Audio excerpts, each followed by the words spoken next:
این دوباره داشت همون اسمی را میگفت که چند روز پیش گفته بود. به تو چیزی گفت؟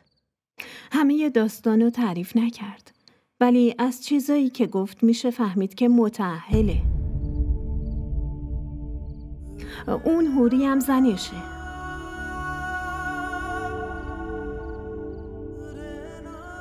داستان عشقیت هنوز شروع نشده تموم شد. حالا میخوای چی کار کنی؟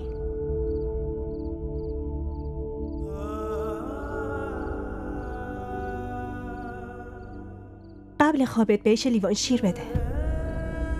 مریم، جواب سوالمو ندادی. فائزه، من خیلی خوابم میاد. لطفاً. اینجا نگه داشتنش چه فایده‌ای داره؟ من که میگم به جای اینکه خودمون ازش نگهداری کنیم بفرستیمش یه خیریه. حالا هم که فهمیدیم ازدواج کرده، الکی اینجا نگهش داریم چه فایده‌ای برات داره؟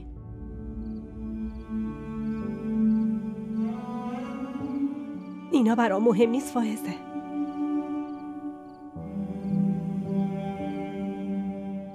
خستم، میخوام برم بخوابم. قبل خواب خوب فکراتو بکن. اگه تیرو زودتر از قلبت بکشی بیرون، مطمئناً زخمش هم زودتر خوب میشه.